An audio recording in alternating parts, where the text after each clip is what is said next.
இன்று கர்த்தராகிய கிறிஸ்து இரட்சகர் உங்களுக்கு தாவீதின் ஊரிலே பிறந்திருக்கிறார். உங்களுக்காக இயேசு அவதரித்திருக்கிறார்.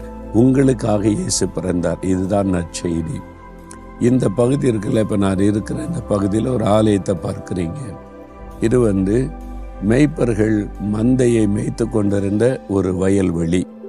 வேதத்தில் சொல்லப்பட்டிருக்கிறது, இயேசு அவதரித்தவுடன் அந்த ராத்திரியிலே வயல்வெளியில தன்னுடைய ஆட்டு மந்தைகளை காத்து கொண்டிருந்த மேய்ப்பர்களுக்கு தான் முதலாவது செய்தி சொல்லப்படுகிறது.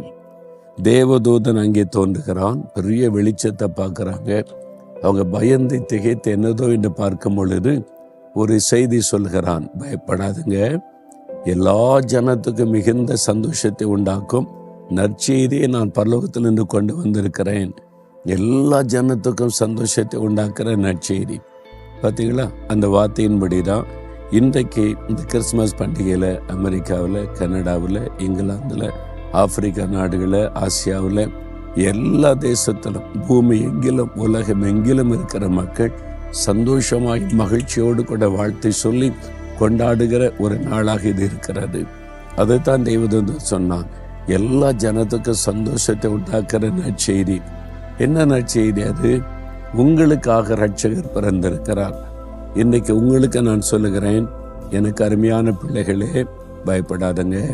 பயப்படுகிற சூழ்நிலையில் இருக்கலாம், பயப்படாதங்க. என்ன உங்களுக்காகத்தான் தேவன் மனிதனாய் அவதரித்து இயேசுவாக இந்த உலகத்தில் வந்தார். எதற்கு? ரட்சிப்பதற்கு.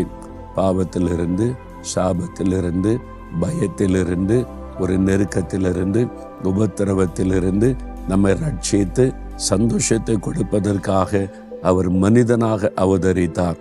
இந்த ரட்சிப்பின் சந்தோஷத்தை நமக்கு கொடுக்க சிலுவையிலே மரிக்க தன்னை அர்ப்பணித்தார்.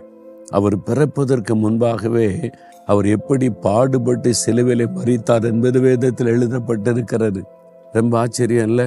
அப்ப மரிப்பதற்காகத்தான் இயேசு பிறந்தார்.